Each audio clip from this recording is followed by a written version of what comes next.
Hello and welcome to the Faculty Spotlight webinar series, brought to you by the Master of Arts in Government program and the Johns Hopkins University Office of Advanced Academic Programs. Today's event features a discussion with David Satter on Russia and the Soviet Union. My name is Peter Huggins, and I'm the event producer. Please note today's event will be recorded and uploaded to the AAP YouTube channel under the Faculty Spotlight playlist. During the program, if you have any questions, please feel free to use the chat function, and we'll answer as many questions as possible during the latter portion of the event. With that, I will turn over the presentation to our moderator, Dr. Dorothea Wolfson, Program Director and Senior Lecturer for the Master of Arts in Government program. Well, thank you so much, Peter, and welcome again, everybody, to our Faculty Spotlight on David Satter. As Peter said, David will speak for approximately 30 minutes, and you are encouraged to put any questions you have in the chat function, because we will have some time for some Q&A afterwards. So we are delighted to have David here to speak about his volume 2 of his book, Never Speak to Strangers, and Other Writings from Russia and the Soviet Union. And David has taught throughout the years for us at Hopkins. Introducing David today is Ben Ginsberg. Ben is the founder and chair of the Center for Data Analytics, Policy, and Government. He is also the David Bernstein Chair of Political Science and a prolific author himself, writing over 24 books on a wide range of subjects, from the imperial presidency to anti-Semitism to war and conflict to public opinion, and even a study of an obscure Reconstructionist governor of South Carolina. He is also the co-author of the most assigned textbook on American politics, and the recipient of many teaching and research awards, and a wonderful mentor to so many of us. So thank you, Ben, for introducing David. David is a man who needs no introduction, was about to get none. I simply want to say that I've known David for many, many years and have admired his work, learned a great deal from it.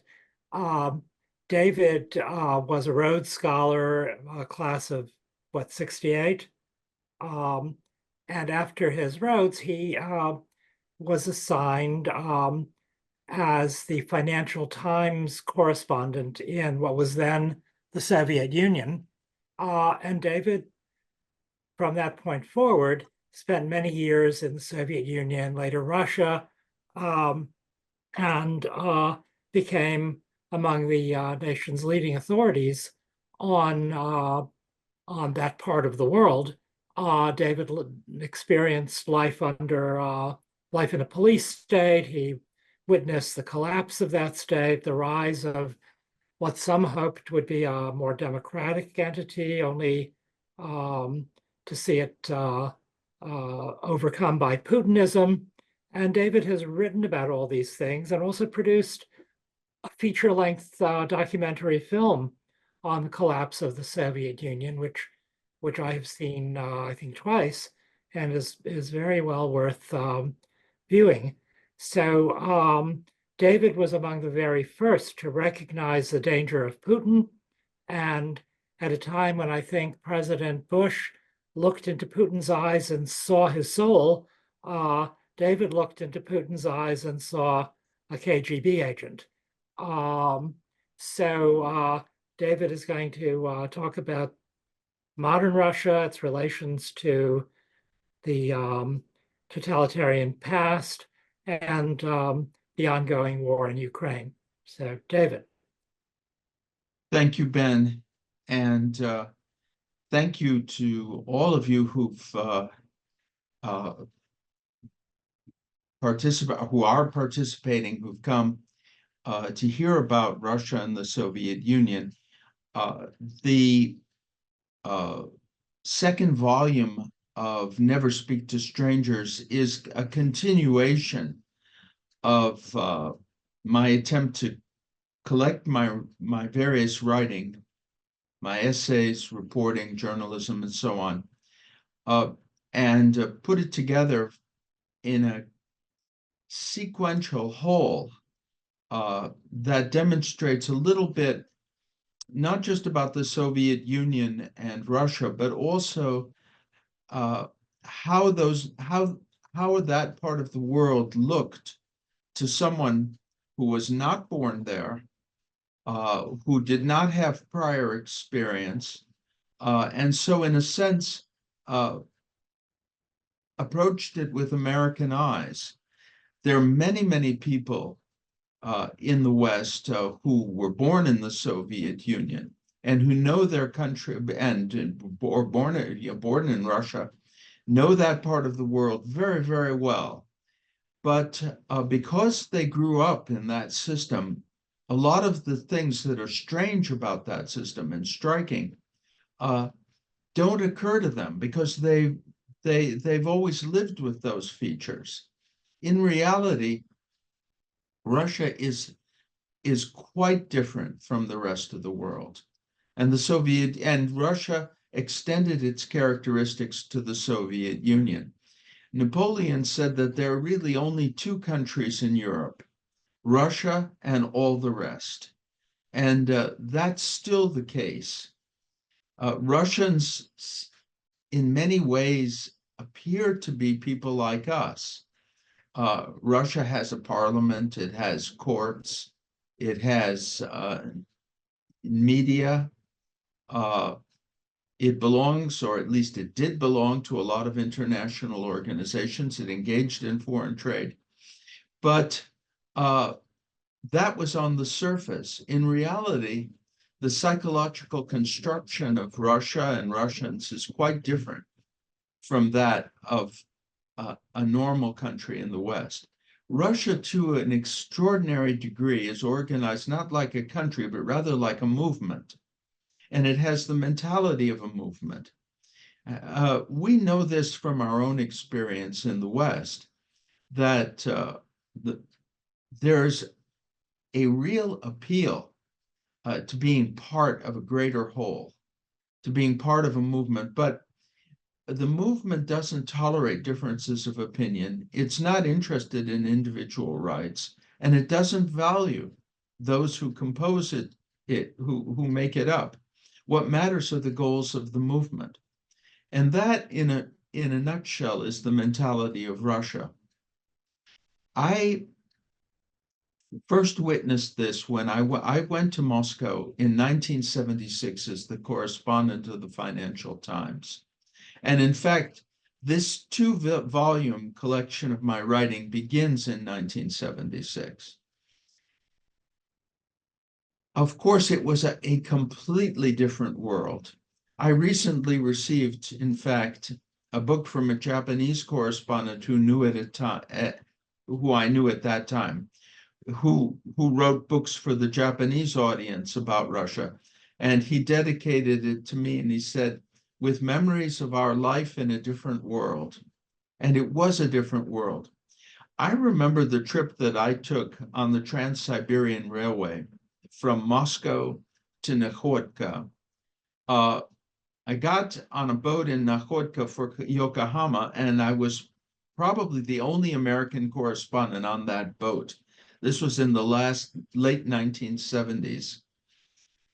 And in the middle of the night, we were on, it was a full moon over the Sea of Japan. And the crew members came out to talk to me. One of them brought a guitar, a girl brought some food, they poured vodka. All was very friendly until the moment when one of the girls, young women, said, "Well, tell me honestly, is there going to be war?" And I thought, war? I mean, we had just signed the Helsinki agreements. It was the middle of détente. Our leaders, at that time it was President Carter, were talking about a new era of peace. Carter warned against overestimating the danger of communism, which he considered to be quite, the cardinal sin of American foreign policy. And here they were, these sailors talking about imminent war. Well, I told them that, in fact, no one in America was expecting war. They were very skeptical. But I later learned that question is in the minds and was in the minds of people all the time. When someone complained about conditions, it was absolutely standard to hear, especially from members of the older generation. Well, we have food, we have a place to live, and thank God there's no war. When I traveled, I would often travel from one hero city, Moscow, to another hero city, Leningrad, and then sometimes to a third hero city, Kyiv, not to mention Volgograd, which was a hero city, which I also visited. And at first it struck me amusing that amusing that everywhere I traveled, I was going from one hero city to the next. It was only later that I understood how sinister it was. Russians have war on their minds because they're always ready for it. And the country is always ready for it. I visited the monument to the victims of the Leningrad blockade during the Second World War. It's a very overpowering monument, not overpowering in terms of its emotions, but overpowering just in terms of the edifices and the knowledge that almost 900,000 people who died of starvation during the blockade are buried in mass graves on that site. But what was striking about it was not even the physical monument, but the reality, but the fact that there was nothing to commemorate the tragedy. The monument was designed to honor the victory, and the people were important not because they had suffered and died, but because their deaths contributed to the ultimate victory, as if they had nothing to do with their lives except to be raw material for the victory in the Second World War. And of course, later there was some discussion, even in Russia, as to whether it really paid to hold the city under conditions in which nearly 1 million people would die of starvation. But that's a separate issue. Once I was when I was writing my first book, Age of Delirium, about the fall of the Soviet Union, although when I was writing it, I thought it would be about the Soviet Union itself, not about the fall of the Soviet Union. In any case, I had the habit of going with my notebook and just sketching in words what I was seeing. I went to a market and I was taking notes on what I was seeing, and with the idea that I would later describe the market. And a woman who looked a lot like the woman on the cover of my second volume came up to me and he asked me what I was writing. And I said, I'm taking notes about this market. I want to be able to describe it. And she looked at me and she said, oh, I thought you were on some kind of espionage assignment. I said, no, I'm just describing the market. And then she said, hey, listen, who do you think killed Pyotr Masharov? This was the head of the Belarusian Communist Party, who was killed in an auto accident. And I said, I don't know. He said, they say in the papers that he was killed in an auto accident. And she wagged her finger and she said, no. They're all carefully guarded. If he was killed, it's because they wanted to kill him. And then she put her finger to her lips and she said, shush, don't tell anyone. So that was the atmosphere of the Soviet Union. The idea that people were engaged in some kind of great endeavor, and they were united in the pursuit of that endeavor, and the individual fates of people had no real importance. There was another incident that took place that had relevance actually for the present war in Ukraine. I became acquainted, of course, with dissidents, but also with a subcategory of dissidents who were Russian nationalists. They were not they were dissidents in the sense that they were opposed to the communist government, but they were not democratic dissidents. They were not interested in democracy. In fact, one of them said to one of the democratic dissidents, what do you want when our group comes to power? He said, I want a visa to the West. And that was a fair assessment of, what these people would have been capable of. In any case, they got into quarrels in the labor camp with the Ukrainian nationalist dissidents, because one of the biggest components of the political prisoner population in the Soviet Union were Ukrainian nationalists. And even then, but two groups of people, both of whom were opposed to the communist regime, both of whom were suffering in labor camps, could not reach any kind of common language on the future of Ukraine.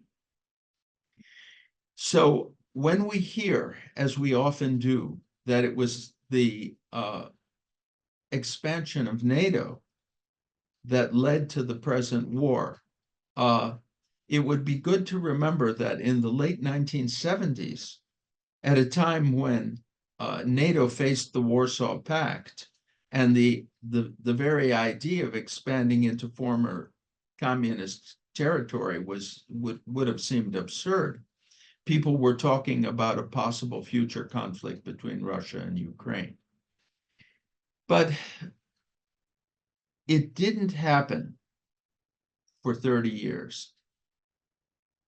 Not only did it not happen, but Russia and Ukraine gave the impression of establishing normal relations.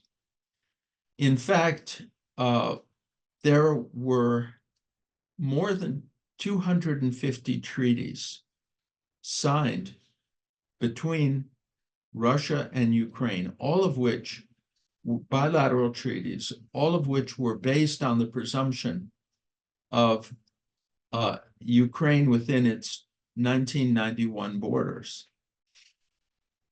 In 2002, Putin had a press conference with Leonid Kravchuk, who at that time was the leader of Ukraine, or was it? No, I'm sorry, excuse me, it was Leonid Kuchma, who was the leader of Ukraine.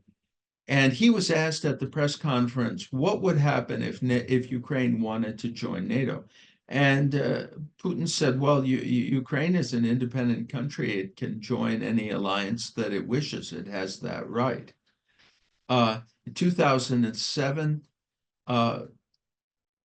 Putin was asked about Crimea, and he insisted that Russia had no ambitions vis-a-vis Crimea.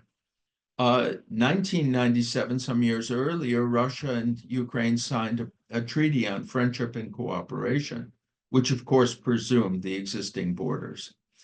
And the issue seemed not to have any salience until 2013 with the Maidan revolt in Kyiv. As you know, the Maidan revolt eventually led to the overthrow of Viktor Yanukovych, a corrupt leader in the corrupt but Russia-leaning leader of Ukraine. But what was really frightening from the point of view of the Russian leaders was the fact that Yanukovych was overthrown as the result of a peaceful, self-organizing mass demonstration. The same kind of mass demonstration that would be capable of overthrowing the kleptocratic regime in Russia itself, if it took place. The present Russian regime controls all of the levers of power in a country which is very atomized, in which civil society is very rudimentary, and in which there's a long tradition of subordination, but which nonetheless, at various points in its history, has shown the ability to organize around a moral issue, as it did, for example, during the years of perestroika, after the attack on Lithuania in 1991, when 500,000 people in Moscow demonstrated in the streets against the suppression of the Lithuanian independence movement. So what was happening in Ukraine was a clear signal that the regime in Moscow, which is kleptocratic, lawless, and despite everything very much resented by the population, was not completely secure.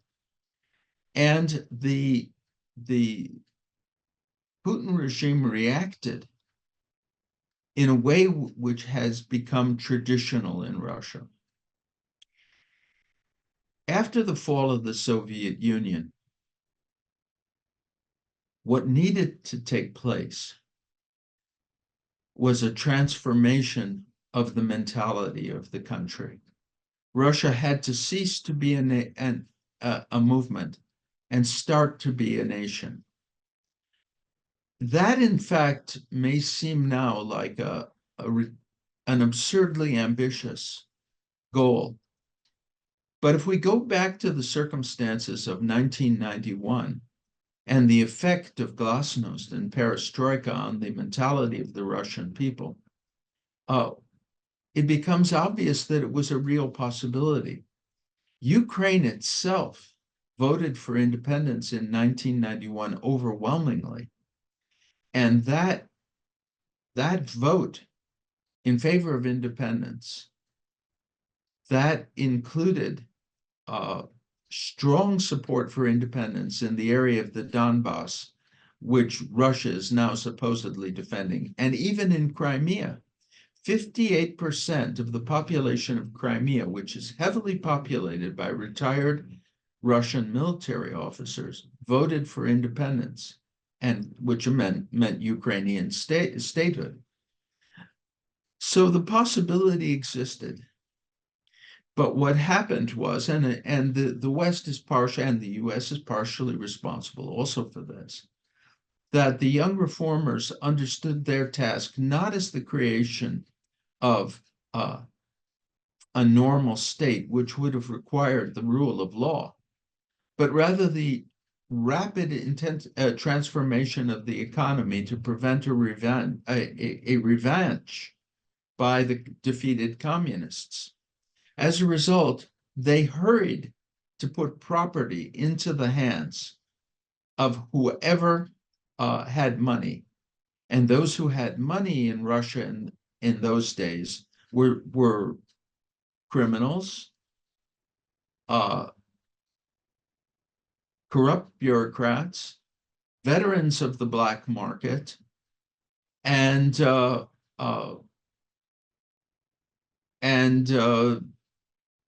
Komsomol activists who had succeeded in the years of perestroika in embezzling huge amounts of the state's money.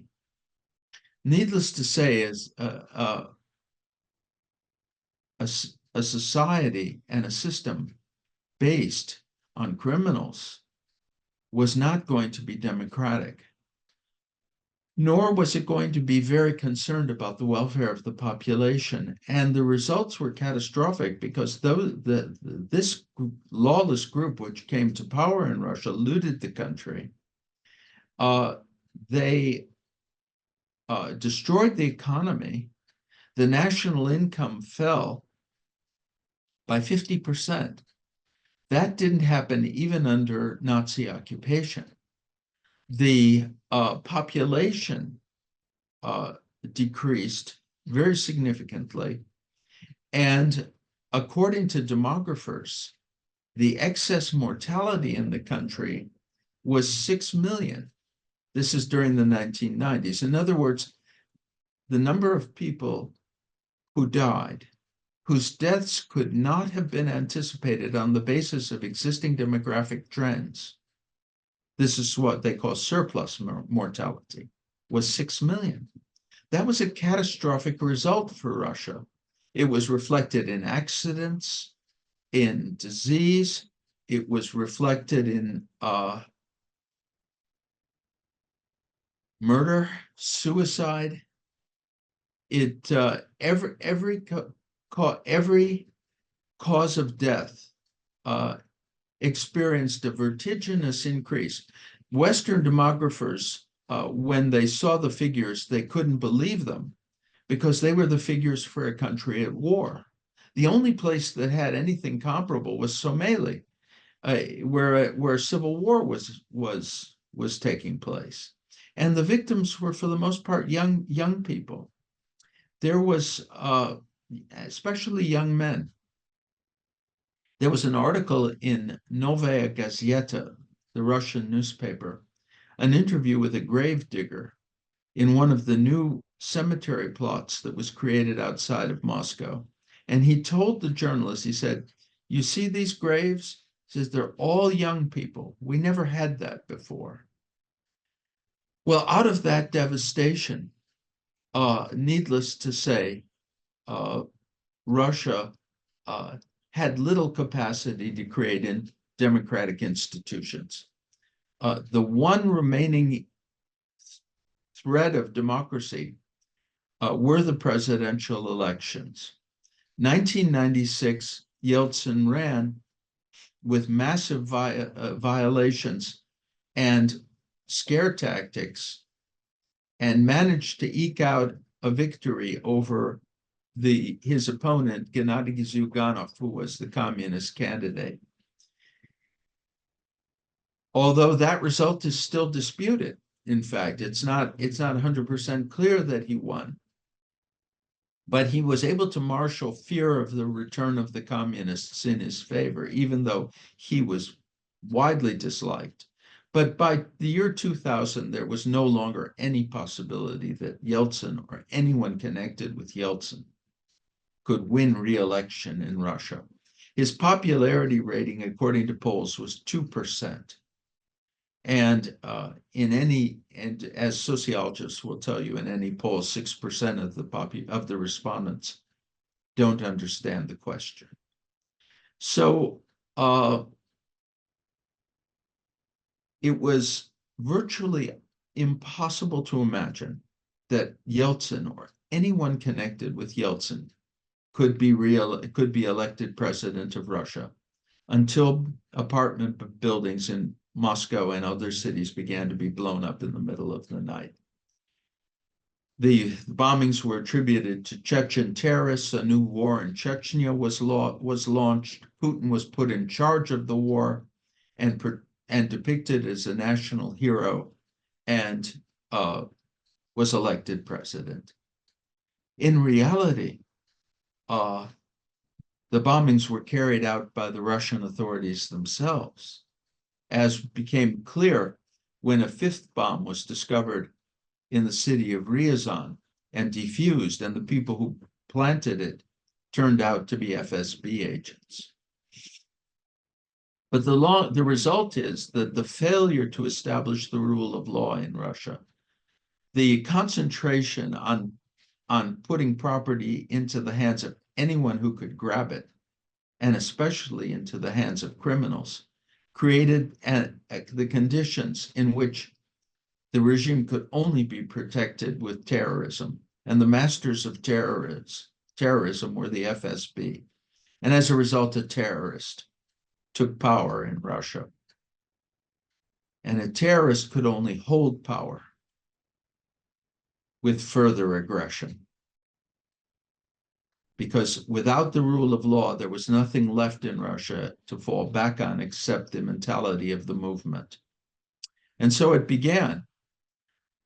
The war in Chechnya was used to distract people from the abuses of the Yeltsin regime.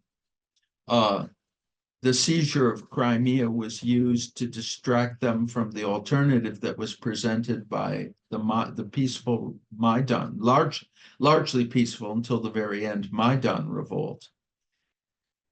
And then when the effect of the Crimean annexation, which, by the way, sent Putin's popularity to almost to 90%, in a population which was told that Russia was now returning to its former greatness. When that effect began to wear off, what was left was a new war to consolidate the regime and to fend off any real or future democratic challenges. But even then, the war might not have taken place had the West not simultaneously given obvious signs of weakness, the most important of which was the withdrawal from Afghanistan. The idea that the United States was not willing to maintain the status quo in Afghanistan, although it was at virtually no cost to the US, was a signal and was interpreted by the Russian leadership as a sign that there would be no serious resistance to a Russian invasion of Ukraine, which the Russians had convinced themselves would be over very quickly. Well, we know, of course, that the Russians miscalculated, that the Ukrainians proved far more ready to defend themselves than we in the West had imagined, or that when I say we, when many in the West had imagined. So we now face a bitter and extended war in which, contrary to some reports, there is not great enthusiasm in Russia. There's, on the contrary, the sense that, well, however it started, we have to win. Russia cannot be defeated. In other words, that core chauvinism that existed in the population and that time and again blinded them to the underlying moral issues is what is protecting the Russian war effort at the present time. The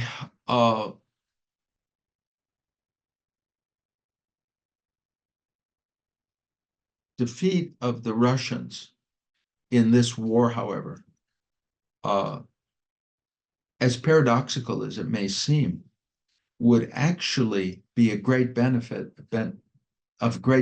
to the Russian people. Throughout Russian history, Russia has progressed largely as the result of defeat in war. It was defeat in the Crimean War in the 19th century that led to the emancipation of the serfs. It was defeat in the Russo-Japanese War in 1905 that led to Russia getting its first constitution. It was defeat in the Cold War that led to the dismantlement of communism. Unfortunately, that was not followed by genuine democracy, but it could have been. So it's not true that those who are supporting Ukraine are necessarily anti-Russian. The reality is that success in an aggressive war will only encourage further the regime to pursue further aggression, to turn the country even more than it has already been transformed into a war machine, to intensify the propaganda and to limit the rights of the citizens, and to create a situation in which the Russian war machine, in order to sustain itself both economically and psychologically, will have little alternative but to look for the next victim. And even if there are not overt victims, the level of tension in the world will be greatly raised, because it is virtually certain that there will be threats against the most vulnerable NATO members, especially the Baltic republics. And we've even seen a foretaste of that with various Russian propaganda statements talking about the abuse of Russian speakers in Estonia and Latvia. Under these circumstances, what has to be done?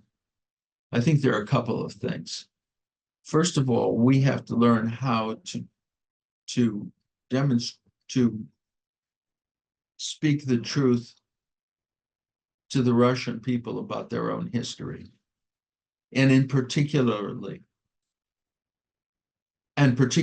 about the apartment bombings that brought Putin to power. They need to know that this is a terrorist regime that is directed not just against Ukrainians, but against Russians as well. And that it has no more regard for the lives of Russians than it does for the lives of Ukrainians. That's been demonstrated, in fact, by the practices during the war, the use of human wave tactics, the sending in of convicts who are deployed alongside regular troops to be slaughtered without any attempt to rescue them, but just with the sole intention of using using their bodies to absorb the bullets of the Ukrainian side. By the way, that happened during the Second World War too. And at that time, Stalin didn't use convicts. He used really the cream of the Russian intelligentsia that was sent out to the Rzhev salient to defend Moscow during the Battle of Moscow. Their remains are still being found there. But this mentality doesn't apply to the leaders themselves. The fact that they attach no value to the lives of others, in fact, is an indirect indication of the hyper concern for their own lives. You see it with Putin, the way Putin sat at a long table during the COVID epidemic. He wasn't taking any chances on himself. And in general, he doesn't. If he or any other of the Russian leaders understand that their hold on power is threatened, or their correspondingly their lives, they will end this war very quickly, no matter what they've said up until that time. So the long and short of it is that Russia needs to be transformed for its own good. The mentality, the style of government that exists in Russia is too archaic for such a well-educated population and too barbaric for the modern world. But the path to doing that is defeat in this aggressive war. And those who are blocking our efforts to support the Ukrainians should be aware, or should be made aware, of the damage they do not just to Ukraine, not just to the United States, but to Russia itself. In any case, that's those are some of the subjects that that I've been writing about recently. A lot of that is included in the second volume of Never Speak to Strangers, although there's much about the Soviet mentality is in the first volume, with the exception of a speech I gave at the State Department in 1982 in the State Department Open Forum about the mentality of the Russian people, of the Soviet people, which is included in the second volume. So I'm very glad to kind of try to summarize some of this for you, but I'll be very happy to answer your questions. All right. Thank you so much, David. That was such a great talk. And we already have a couple of questions in the chat from Walker Dickinson. One of the questions is, the revolutionary mindset you mentioned, a Russian feature or a Leninist Soviet mindset? Is there a difference anymore between the Russian features versus the Soviet Leninist ones? That is a very frequent question in Russian studies, in Soviet studies. Scholars and students of Russia have debated that, and Russians debate it to this day. Was the Soviet Union a new phenomenon, or was it just traditional Russian despotism?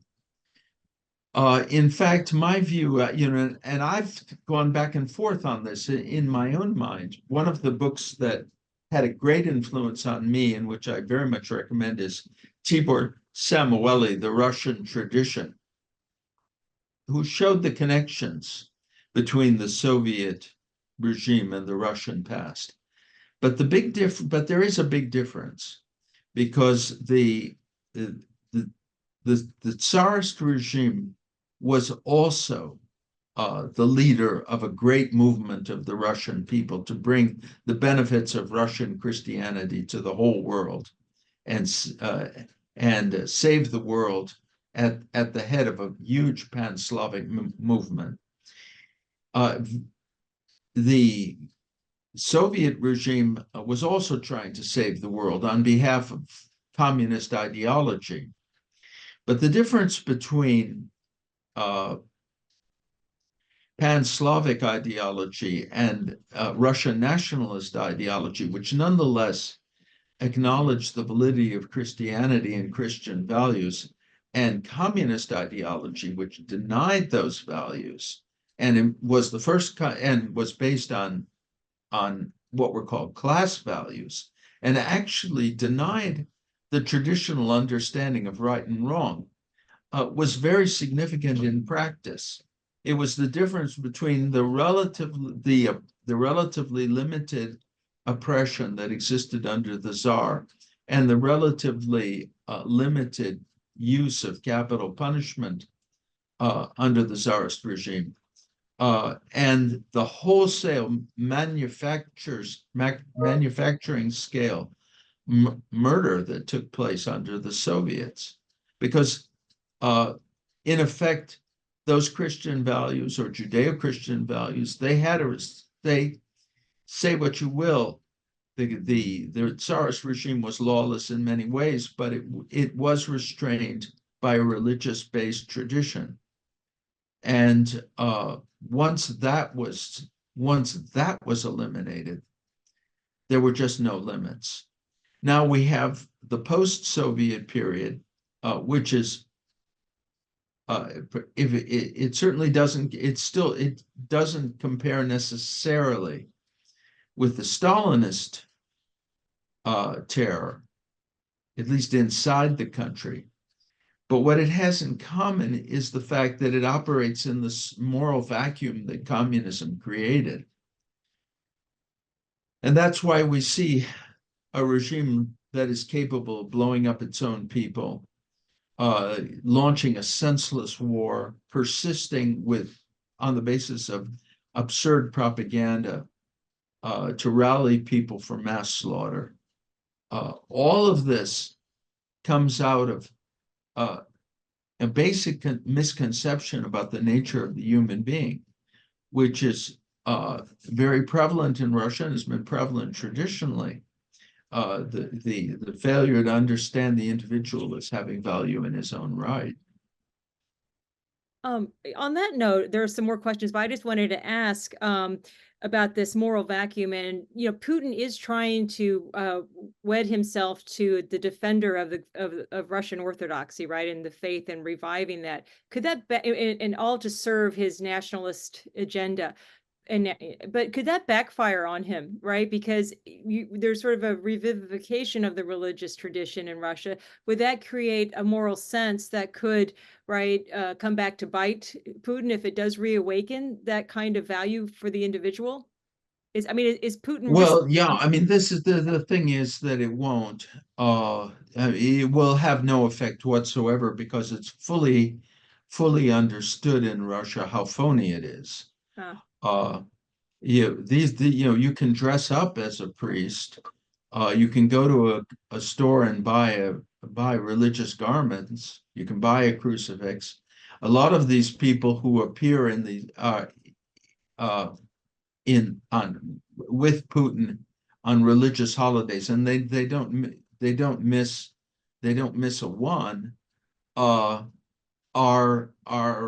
could be better described as KGB agents who are just dressed up as priests.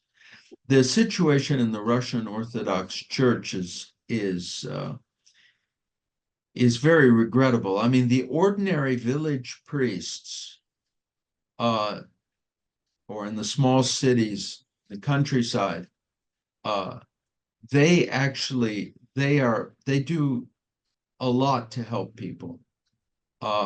And they give people a lot of moral support and a lot of religious support. But those people, by and large, are very unworldly and very far from the world of politics. The hierarchy of the church is dominated by the regime and by the intelligence services, as it was during the Soviet Union. And so, religious sentiments may ultimately have an effect, but it will be not because of anything that the regime does, but rather because some residual sense of decency in the people is awakened by the realities of what's going on around them. I see. Right. Well, that leads into another question in the chat, asking, given the extreme level of propaganda directed at the Russian population by the Russian government, are there specific things which can be done to tell Russians the truth about their history and their government? Well, I've been talking about this ever since the war began, and in fact, for long before that. The problem is that we have in the West a pretty superficial attitude toward Russian disinformation. Our idea is that they say something and we correct it. They make some outrageous statement and we correct that. We say that's not true. And in that way we help them circulate it. We recirculate it. What we don't do is we don't bring up new information or new perspectives that are capable of influencing people in Russia psychologically, because we just don't have that depth of knowledge for the most part. I mean, there are people scattered around who do, but they've not been able to have much effect on so-called disinformation policy. What needs to be done is that Russians need to be reminded every day about the apartment bombings and how Putin came to power, because that shows better than anything else that he's the enemy of his own people. And this is not the only act of terror in which the regime has been involved. There's the Dubrovka theater siege, in which they basically armed and trained the terrorists. There's the Beslan school massacre, in which the authorities had a key role.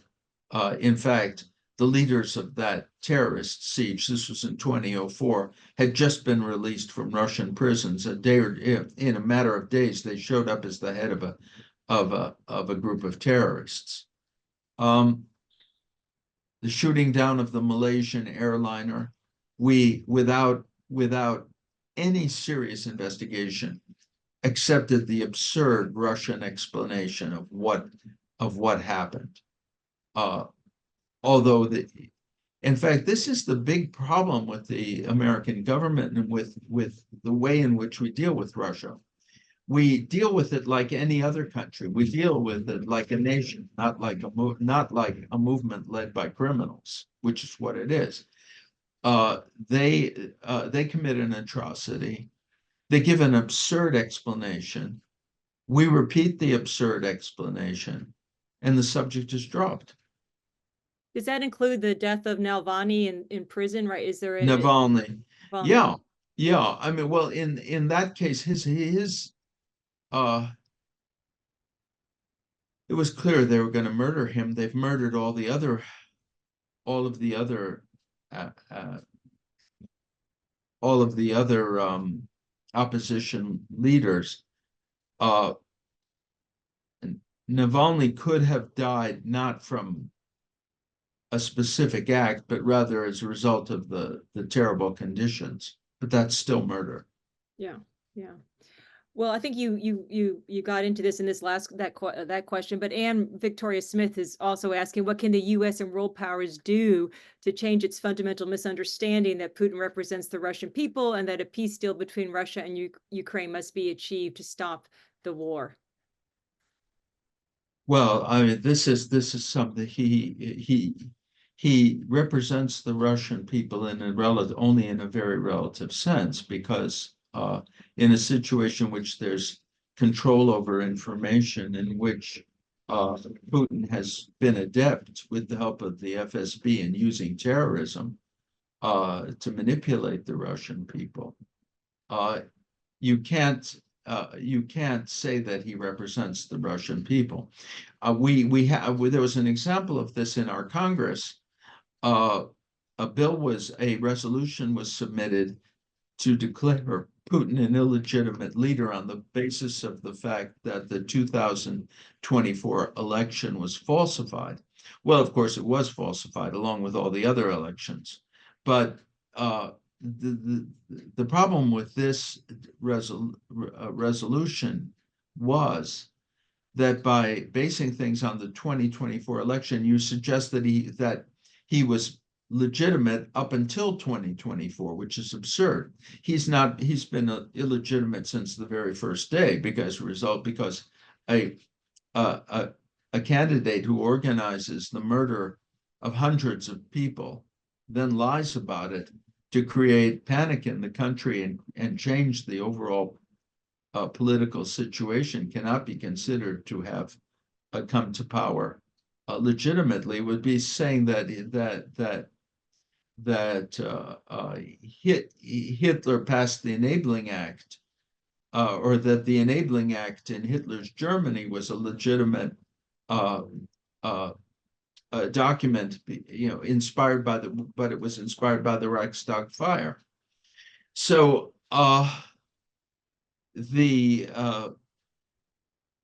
anything short of a return of Ukraine to its full national territory and decisive defeat of Russia will simply postpone the conflict. It may give us it might provide a breathing space of sorts, but the war machine that's been created in Russia will simply use that in order to prepare for the next round.